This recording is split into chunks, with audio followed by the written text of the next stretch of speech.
জয় শ্রীকৃষ্ণ, জয় শ্রী রাধে। বন্ধুরা, চলছে পবিত্র আষাঢ় মাস। আর এই আষাঢ় মাস মানে আমাদের সনাতন ধর্মাবলী এবং ভগবান শ্রী হরির ভক্তদের কাছে এক আলাদাই আনন্দের সময়। কারণ এই পবিত্র মাসেই বন্ধুরা আসে মহাপ্রভু শ্রী জগন্নাথ দেবের রথযাত্রা। এই শুভ সময়ে প্রভু জগন্নাথ দেব তার ভক্তদের দর্শন দিতে রথে আরোহণ করেন এবং লক্ষ লক্ষ ভক্ত তার দিব্য দর্শন লাভের সৌভাগ্য অর্জন করেন। তাই চারিদিকে ইতিমধ্যে বন্ধুরা শুরু হয়ে গেছে রথযাত্রার প্রস্তুতি। মন্দিরে মন্দিরে ধ্বনিত হচ্ছে হরিনাম, সংকীর্তন, শঙ্খধ্বনি এবং জয়ধ্বনি। ভক্তদের হৃদয়ে ভরে উঠেছে ভগবান শ্রীহরি, শ্রীকৃষ্ণ ও মহাপ্রভু জগন্নাথ দেবের প্রতি গভীর প্রেম, ভক্তি ও আনন্দ। আর ঠিক এই সময় বন্ধুরা উপস্থিত হয় আষাঢ় মাসের অন্যতম পবিত্র এবং মাহাত্ম্যপূর্ণ তিথি যোগিনী একাদশী। শাস্ত্রে এই একাদশীকে বন্ধুরা এমন এক পবিত্র তিথি বলা হয়েছে যেদিন ভক্তি ভরে ভগবান শ্রীহরি, শ্রীকৃষ্ণ ও মহাপ্রভু জগন্নাথ দেবের আরাধনা করলে অন্তরে শুদ্ধি লাভ হয়। ভগবানের কৃপা লাভের জন্য আন্তরিক প্রার্থনা যদি এই দিনে ভক্তি ভরে করা যায় তো জীবনের বহু কিন্তু বন্ধুরা দুর্ভাগ্য, পাপ ক্ষয় হয়ে যায়।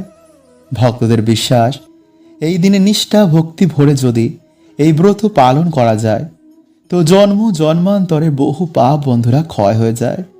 ভগবান শ্রীহরি ও মা লক্ষ্মীর কৃপায় জীবনে সৌভাগ্য, সংসারে শান্তি, আর্থিক উন্নতি এবং পরিবারের মধ্যে সুসম্পর্ক গড়ে ওঠে। তাই বন্ধুরা এই দিনে যতই আপনারা ব্যস্ত থাকুন না কেন, আপনারা চেষ্টা করবেন যে এই পবিত্র একাদশী ব্রতটি পালন করার। কারণ ভগবানের স্মরণে বন্ধুরা এই দিনে কাটানো এবং এই সামান্য এই দিনে কিছু কার্য মানুষের জীবনে বিশেষ সৌভাগ্যে ভরিয়ে দেয়। কিন্তু এখন বন্ধুরা প্রশ্ন হচ্ছে যে 2026 সালের এই যোগিনী একাদশী কবে পড়েছে? আপনারা কবে এই একাদশী পালন করবেন? আগামী 10ই জুলাই নাকি 11ই জুলাই? এবং কখন আপনারা এই ব্রতের পালন সম্পন্ন করবেন? এই দিনে কি কি নিয়ম বন্ধুরা আপনারা অবশ্যই পালন করবেন? কোন কাজ এই দিনে আপনারা এড়িয়ে চলবেন? আর শাস্ত্রে এই যোগিনী একাদশী সম্পর্কে এমন কি বলা হয়েছে যা যুগের পর যুগ লক্ষ লক্ষ ভক্তরা এই দিনে নিষ্ঠার সঙ্গে এই ব্রত পালন করছেন? তা আজকের এই ভিডিওতে বন্ধুরা আমরা জানব। এবং সাথে বন্ধুরা আমরা আরও জানব যে যোগিনী একাদশীর মাহাত্ম্য এবং এই ব্রত পালন করা সঠিক নিয়ম এবং 2026 সালের সঠিক তিথি, উপবাস এবং পালনের সময় এবং এই ব্রত পালন করলে আমাদের কি কি ফল লাভ হয়। তাই ভক্তি ভরে বন্ধুরা আপনারা ভিডিওটি পুরো অবশ্যই দেখুন আর কমেন্টে আপনারা অবশ্যই লিখুন জয় জগন্নাথ, জয় শ্রীকৃষ্ণ, জয় মা লক্ষ্মী। বন্ধুরা, আমরা অনেকেই মনে করি যে একাদশী ব্রত পালন করলাম আর নাই করলাম এতে এমন কি পার্থক্য হবে? ভগবান তো দয়াময়, তিনি নিশ্চয়ই আমাদের ক্ষমা করবেন। কিন্তু শাস্ত্র বন্ধুরা আমাদের এই বিষয়ে গভীরভাবে চিন্তা করতে শেখায়। বিভিন্ন বৈষ্ণব পুরাণে এই একাদশী তিথিকে ভগবান শ্রীহরির অতি প্রিয় দিন হিসাবে বর্ণনা করা হয়েছে। এই কারণে যুগে যুগে অসংখ্য ঋষিমুনিরা, ভক্তরা নিষ্ঠার সঙ্গেই একাদশী পালন করে আসছেন। শাস্ত্রে আরও বর্ণিত রয়েছে যে এই একাদশীর দিনে আমাদের অন্ন শস্য থেকে যতটা পারা যায় বিরত থাকাই ভালো। এছাড়া বৈষ্ণব আচার্যদের মতে এই তিথিতে হরিনাম, উপবাস, জপ, কীর্তন এবং ভগবানের নাম স্মরণ করলে মানুষের বহু গুণ পাপ ক্ষয় হয়, জীবনের দারিদ্রতা কাটে এবং সৌভাগ্য আসে। বিশেষ করে এই আষাঢ় মাসেরই পবিত্র যোগিনী একাদশী অত্যন্তই কিন্তু বন্ধুরা পবিত্র বলে মানা হয়। বিশ্বাস করা হয় যে এই দিনে নিষ্ঠা ভরে ভগবান শ্রীকৃষ্ণ ও মহাপ্রভু জগন্নাথ দেবের পুজো অর্চনা ও ভক্তি করলে আমাদের বহু জন্মের পাপ ক্ষয় হয়, দুর্ভাগ্য কাটে এবং ভগবানের বিশেষ কৃপা লাভ হয়। ভগবানের আশীর্বাদে জীবনের নানাবিধ দুশ্চিন্তা, মানসিক অশান্তি থেকে মুক্তি লাভ হয়। তাই চলুন বন্ধুরা, এবার জেনে নেওয়া যাক যে এই যোগিনী একাদশী আপনারা 10ই জুলাই নাকি 11ই জুলাই পালন করবেন এবং পালনের সঠিক সময় কোনটি। বন্ধুরা, 2026 সালের এই যোগিনী একাদশী ব্রত আপনারা পালন করবেন আগামী 11ই জুলাই শনিবার দিন। আর এই ব্রত পালন করতে হবে বন্ধুরা আগামী 12ই জুলাই রবিবার দিন সকাল 5টা থেকে 9টা 28 মিনিটের মধ্যে। আর বাংলাদেশের সময় অনুযায়ী সকাল 5টা 19 থেকে সকাল 9টা 48 মিনিটের মধ্যে। তাই বন্ধুরা চেষ্টা করবেন যে এই সময়ের মধ্যেই কিন্তু আপনারা পালন সম্পন্ন করার, কারণ শাস্ত্রে বলা হয়েছে যে নির্দিষ্ট সময়ের মধ্যে পালন সম্পন্ন করলেই তবেই কিন্তু ব্রত সম্পূর্ণ হয়। তবে শুধু সঠিক দিনে উপবাস করলেই কিন্তু বন্ধুরা হয় না। এই ব্রত আপনারা কিভাবে পালন করবেন, কি কি নিয়ম আপনারা মানবেন, কোন কার্যগুলো এই দিনে আপনারা এড়িয়ে চলবেন, আর কি বা এই দিনে আপনারা করলে ভগবান শ্রীহরি, ভগবান শ্রীকৃষ্ণ ও মহাপ্রভু জগন্নাথ দেবের বিশেষ কৃপা লাভ হয়, জানতে ভিডিওটি অবশ্যই কিন্তু বন্ধুরা আপনারা পুরো দেখুন। তাই বন্ধুরা এখন আমরা ধাপে ধাপে জেনে নেব যে এই যোগিনী একাদশী ব্রত পালনের সম্পূর্ণ নিয়ম আর এই দিনে আপনারা কি করবেন কি করবেন না। বন্ধুরা, অনেকে মনে করেন যে এই একাদশীর দিনে শুধু উপবাস করলেই ব্রত সম্পূর্ণ হয়ে যায়, কিন্তু শাস্ত্র বলছে বন্ধুরা যে এই ব্রতের প্রস্তুতি শুরু হয়ে যায় আগের দিন দশমী থেকেই। তাই দশমী থেকেই বন্ধুরা আপনারা নিজের মন এবং শরীরকে পবিত্র রাখার চেষ্টা করবেন। সেদিন যতটা আপনারা সাত্ত্বিক খাবার গ্রহণ করা যায় ততটা গ্রহণ করবেন। এই দিনে ভুলেও আপনারা পেঁয়াজ, রসুন, আমিষ এবং তামসিক খাবার খাবেন না।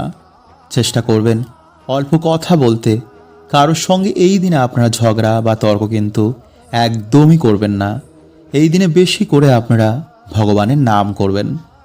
এরপর একাদশীর দিন আপনারা সকালে যতটা সম্ভব আপনারা ব্রহ্ম মুহূর্তে ঘুম থেকে উঠবেন।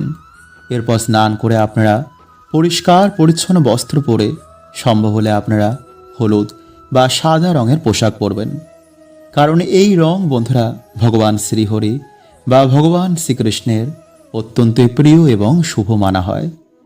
এরপর পুজো স্থানে বন্ধুরা আপনারা ভগবান শ্রীকৃষ্ণ, ভগবান শ্রীবিষ্ণু বা মহাপ্রভু জগন্নাথ দেবের আপনারা ছবি বা মূর্তি স্থাপন করে ধূপ, প্রদীপ, চন্দন, ফুল এবং তুলসী পাতা আপনারা নিবেদন করবেন। মনে রাখবেন ভগবান শ্রীহরির পুজোয় আপনারা তুলসী পাতা কিন্তু অবশ্যই নিবেদন করবেন, কারণ এই তুলসী পাতা ছাড়া কিন্তু ভগবানের পুজো কখনোই সম্পন্ন হয় না। বন্ধুরা, একাদশীর সবচেয়ে গুরুত্বপূর্ণ নিয়ম হলো যে এই দিনে আপনার চাল, গম, ডাল বা অন্যান্য শস্য জাতীয় খাবার কিন্তু একদমই গ্রহণ করবেন না। এবং যদি বন্ধুরা আপনাদের সামর্থ্য থাকে তো আপনার নির্জলা, ফলাহার বা জল গ্রহণ করেও কিন্তু এই উপবাস রাখতে পারেন। কারণ এই দিনে বন্ধুরা শুধু উপবাস করলেই হয় না, মনকেও কিন্তু পবিত্র রাখতে হয়। এই দিনে রাগ, হিংসা, মিথ্যা কথা, পরনিন্দা এবং অহংকার থেকে আপনারা যতটা সম্ভব দূরে থাকবেন। তার পরিবর্তে এই দিনে আপনারা বেশি করে ভগবানের নাম করবেন, গীতা পাঠ করবেন, আপনারা ভজন করবেন, ভগবানের গান কীর্তন আপনারা শুনবেন। আর যদি সম্ভব হয় বন্ধুরা রাতে কিছু সময় আপনারা ভগবানের নাম স্মরণ করে আপনারা জাগরণ করুন। কারণ বহু বৈষ্ণব প্রথায় একাদশী রাত্রিতে হরিনাম, কীর্তন এবং ভজনের বিশেষ মাত্রা রয়েছে। তাই এর পরের দিন আপনারা দ্বাদশীতে আপনার সময় অনুযায়ী পারণের সঠিক সময়ে আপনারা পারণ ভঙ্গ করবেন এবং পারণের আগে আপনারা ভগবানকে প্রণাম জানিয়ে কোনো দরিদ্র মানুষকে আপনারা অন্নদান বা কিছু দক্ষিণা দান করুন। এরপর ভগবানের প্রসাদ আপনারা গ্রহণ করে এই ব্রত সম্পন্ন করুন। বন্ধুরা, প্রত্যেক মানুষই চায় যেন তাদের বাড়িতে কোনো সমস্যা, ঝগড়া, ঝামেলা বা কোনো আর্থিক সমস্যা না থাকুক, তাই না? তাই সুখ শান্তির দেবী মা লক্ষ্মীর আমরা পুজো বা আরাধনা করে থাকি। কিন্তু মা লক্ষ্মীকে বন্ধুরা প্রসন্ন করা আবার এতটা সহজ কার্য নয়। মা লক্ষ্মী যে সহজে প্রসন্ন হন না, আর যার উপর তিনি প্রসন্ন হয়ে যান তাকে জীবনও আর কখনো পিছনে করে দেখতেও হয় না। মা লক্ষ্মী তার সত্যিকারের ভক্তদের কখনো কখনো অবশ্যই কৃপা করেন। আর আমাদের ভক্তিতে প্রসন্ন হয়ে আমাদের বাড়িতেও তিনি বিরাজ করেন। তাই আমাদের বাড়িতে মা লক্ষ্মী প্রবেশ করার আগে এই সংকেতগুলো বারবার তিনি দেন। তাই শাস্ত্রে অনুসার বন্ধুরা, এই সংকেতগুলো শুধু ভাগ্যশালী ব্যক্তিরাই পায়। তাই যদি আপনি সংকেতগুলো পেয়ে থাকেন, তো বন্ধুরা আপনি নিশ্চয়ই বুঝতে পারছেন যে আপনি কতটা ভাগ্যশালী। কারণ খুব তাড়াতাড়ি বন্ধুরা আপনাদের বাড়িতে মা লক্ষ্মীর কৃপা হবে। আপনাদের দুঃখের দিন শেষ, এবার সুখের দিন শুরু। খুব তাড়াতাড়ি আপনাদের জীবনে সৌভাগ্যের আগমন হবে। কারণ মা লক্ষ্মীর কৃপায় দিন দুঃখীও রাজায় পরিণত হয়ে যায়। তাই যদি বন্ধুরা আপনারা এই সংকেতগুলো জানতে চান, তো অবশ্যই পুরো ভিডিওটি কিন্তু দেখবেন। এবং ভিডিওটি বন্ধুরা আপনারা একটি লাইক করে কমেন্টে হর হর মহাদেব ও জয় শ্রীকৃষ্ণ অবশ্যই লিখুন। এবং সাথে আপনারা বলুন, জয় মা লক্ষ্মীর জয়। নাম্বার 1, টিকটিকি। বন্ধুরা যদি আপনারা বাড়িতে 3টি টিকটিকিকে একই জায়গায় দেখতে পান, তো বন্ধুরা এটি বাড়িতে মা লক্ষ্মীর আগমনের সাক্ষাৎ সংকেত দিচ্ছে। যদি একটি টিকটিকিকে আপনারা অন্য একটি টিকটিকির পিছন করতে দেখেন, তো এটা বাড়িতে উন্নতির সাক্ষাৎ সংকেত বোঝায়। তুলসী মঞ্চ যদি আপনারা টিকটিকি দেখতে পান, তো এটাও খুব ভালো সংকেত বন্ধুরা মানা হয়। তাই যদি কোনো বিশেষ দিনে আপনারা এমন ভাবেই টিকটিকি দেখতে পান, তো তার উপর অবশ্যই আপনারা চাল ও সিঁদুর দেবেন। এতে বন্ধুরা দুর্ভাগ্য কেটে সৌভাগ্যের আগমন হয়। নাম্বার 2, কালো পিঁপড়ে। বন্ধুরা জ্যোতিষ শাস্ত্রের অনুসার কালো রঙের পিঁপড়ে মা লক্ষ্মীর সংকেত বোঝায়। তাই বাড়িতে যদি হঠাৎ করে কালো রঙের পিঁপড়েরা গোল করে ঘুরতে থাকে, তো এটাও বাড়িতে মা লক্ষ্মীর আগমনের সংকেত দেয়। তাই কালো রঙের পিঁপড়ে দেখতে পেলে তাকে আটা বা চিনি খেতে দিতে কিন্তু একদম ভুলবেন না। এতে বন্ধুরা কিছুদিনের মধ্যে আপনাদের দুর্ভাগ্যে নাশ হয়ে যাবে। নাম্বার 3, বন্ধুরা আমরা সকলেই জানি যে স্বপ্নে আমরা বিভিন্ন রকমের সংকেত পাই। তাই যদি আমাদের ভাগ্যে ধন প্রাপ্তি থাকে, তো মা লক্ষ্মীর সংকেত আমাদের স্বপ্নের মাধ্যমে দেন। তাই যদি স্বপ্নে বারবার আপনারা ঝাঁটা, পেঁচা, সাপ, বেজি বা পয়সা এগুলো দেখতে পান, তো অবশ্যই বন্ধুরা নিকট ভবিষ্যতে আপনাদের ধন প্রাপ্তির যোগ রয়েছে। নাম্বার 4, শঙ্খের আওয়াজ। যদি বন্ধুরা আপনারা বারবার শঙ্খের আওয়াজ শুনতে পান, বা আপনার যদি মনে হয় যে আশেপাশে বারবার কোথাও শঙ্খ বাজছে, তো নিশ্চয়ই বন্ধুরা আপনাদের ওপর মা লক্ষ্মীর কৃপা হয়েছে। খুব তাড়াতাড়ি বন্ধুরা আপনাদের জীবন থেকে দুর্ভাগ্য কেটে সৌভাগ্যের আগমন হবে। তাই এই মাসে যদি বন্ধুরা আপনারা এই সংকেত পেয়ে থাকেন, তো আপনারা খুবই ভাগ্যশালী। নাম্বার 5, বন্ধুরা শাস্ত্রে কিছু পাখিকে বাড়িতে আশেপাশে আসা বা বাড়িতে থাকা খুবই শুভ বলে মানা হয়েছে। তাই যদি আপনাদের বাড়িতে এই মাসে কিছু পাখি এসে বাসা বাঁধে, তো বন্ধুরা এটি খুবই ভালো সংকেত। বিশেষ করে পায়রা, পেঁচা, ঘুঘু পাখি, চড়াই পাখি। তাই এই পাখি যদি বন্ধুরা আপনাদের বাড়িতে বাসা বাঁধে, তো ভুলেও কিন্তু তাদের এই সময় তাড়াবেন না। এবং অবশ্যই যদি বন্ধুরা আপনারা পারেন, তো তাদের কিছু না কিছু খেতে দিন। এতে মা লক্ষ্মী ও ভগবান শ্রীকৃষ্ণের কৃপা সদৈব আপনাদের ওপর বজায় থাকবে। সর্বদাই আপনারা জীবনে সফলতা প্রাপ্ত করবেন এবং বাধা বিঘ্নকে কাটিয়ে তুলবেন। বন্ধুরা যখন আমরা পুজো অর্চনা করি বা ভগবানের ধ্যান জপ সাধনা বা যে কোনো ধরনের ব্রতই রাখি না কেন, আমাদের মনে কিন্তু একটি প্রশ্ন ওঠে যে ভগবান কি আমাদের প্রার্থনা শুনলেন? তিনি কি আমাদের মনের বাসনা পূর্ণ করবেন? আসলে বন্ধুরা যখন আমরা পুজো করতে বসি, তখন কিন্তু ভগবান আমাদের কিছু না কিছু অবশ্যই সংকেত দেন। কারণ ভক্তের ডাকে ভগবান ভক্তের বাড়িতে ছুটে আসেন।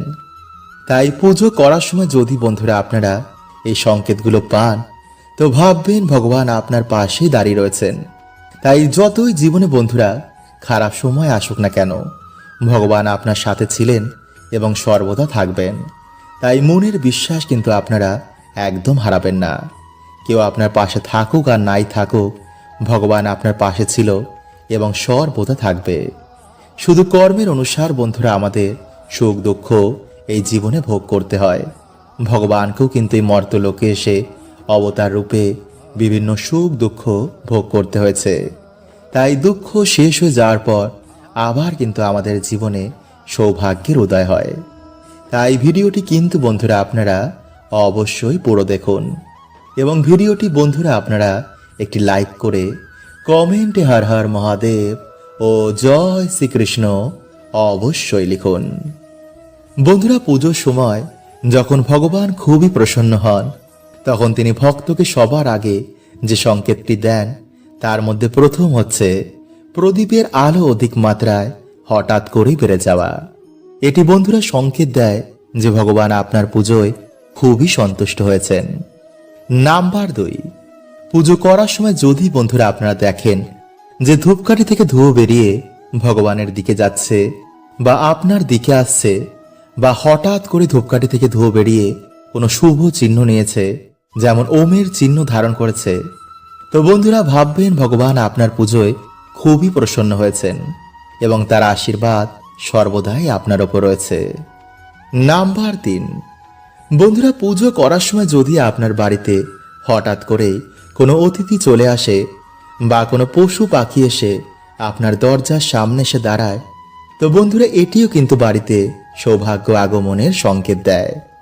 নাম্বার 4, বন্ধুরা হঠাৎ করে যদি পুজোর সময় ভগবানের চরণ থেকে বা ভগবানকে অর্পণ করা একটি ফুল আপনার সামনে এসে পড়ে বা আপনার দিকে এসে পড়ে, তো বন্ধুরা ভগবান আপনাকে সংকেত দিচ্ছেন যে আপনার দ্বারা করা পুজো ভগবান স্বীকার করেছেন এবং আপনার মনোবাসনা অবশ্যই পূর্ণ হবে।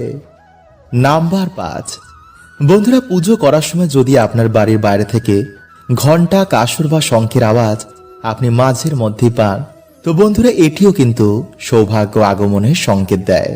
নাম্বার 6, বন্ধুরা পুজো করার সময় যদি আপনার বাড়িতে কোনো ব্রাহ্মণ বা কোনো ভিখারি আসেন, তো অবশ্যই কিন্তু তাকে কিছু না কিছু দান করুন, কারণ ভগবান বিভিন্ন রূপে ভক্তের বাড়িতে এসে ভক্তের দুর্ভাগ্যকে তিনি নিয়ে নেন।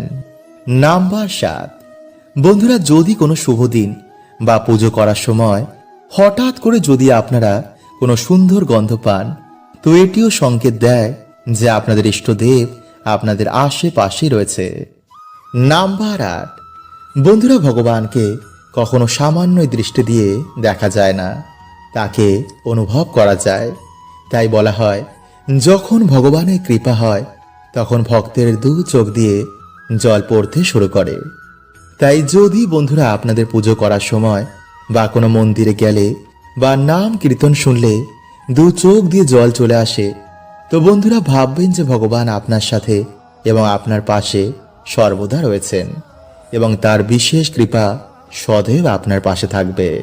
বন্ধুরা বাড়িতে মা লক্ষ্মীর আগমনের জন্য এই বিশেষ টোটকাটি যদি আপনারা করেন, তো 21 দিনের মধ্যেই আপনারা সুফল পাবেনই পাবেন, আপনাদের আর্থিক ভাগ্য চমকাবেই। তাই এই মাসে কিন্তু বন্ধুরা এই কার্যটি করতে আপনারা একদম ভুলবেন না, কারণ এই বিশেষ টোটকাটি বন্ধুরা আপনাদের জীবনে যে দুর্ভাগ্য দরিদ্রতা লেগেই রয়েছে তা নাশ করে দেবে।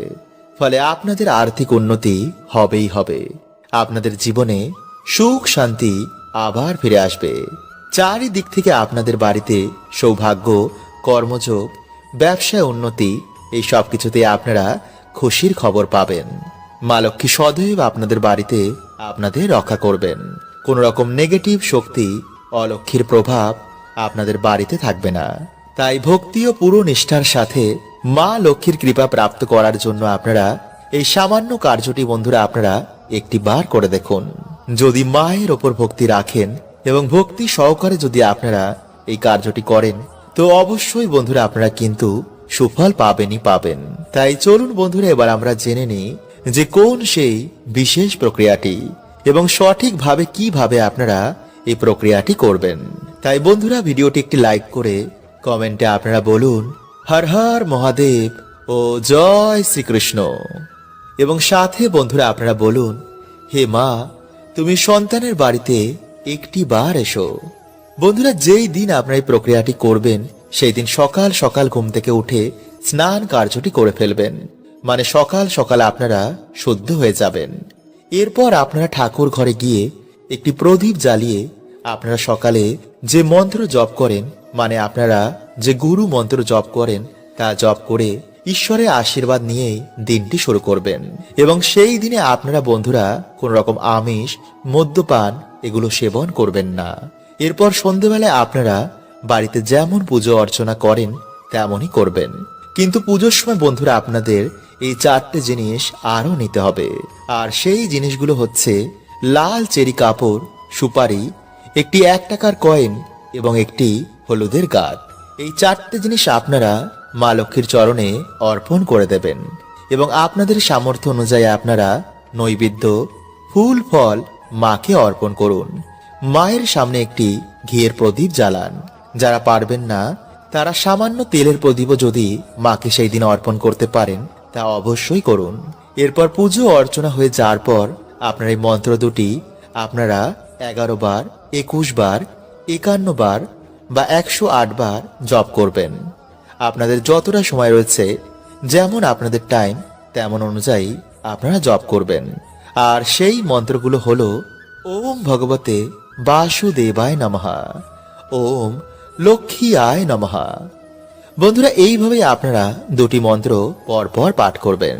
এরপর আপনারা মায়ের চরণে যে 4টে জিনিস রেখেছেন তা তুলে নিয়ে গিয়ে সেই লাল চেরির কাপড়ের মধ্যে সেগুলোকে ভালো করে বেঁধে আপনাদের বাড়ির যে ঈশান কোণ রয়েছে সেখানে গিয়ে আপনারা মাটি খুঁড়ে সেই কাপড়ের পুটুলিটি আপনারা মাটির তলায় পুঁতে দিন। যদি আপনারা পারেন তো আগে থেকে আপনারা মাটি খুঁড়েও রাখতে পারেন, কিন্তু সেই দিনই বন্ধুরা আপনাদের এই কার্যটি করতে হবে। পারলে আপনারা সেই মাটির ওপরে কোনো গাছ লাগিয়ে দিন, যেমন তুলসী গাছ বা কোনো শুভ গাছ। এতে সেই জায়গাটিকে বন্ধুরা আপনারা সহজেই চিনতে পারবেন। আর প্রত্যেক দিন স্নান করে এসে সেই গাছের গোড়ায় আপনারা জল অর্পণ করুন এবং সন্ধেবেলায় আপনারা প্রদীপ দেখান। এবং যারা ফ্ল্যাটে থাকেন, যাদের বাড়ির ঈশান কোণে কোনো মাটি নেই বা জায়গা নেই, তারা টবের মধ্যেও এই কার্যটি করতে পারেন।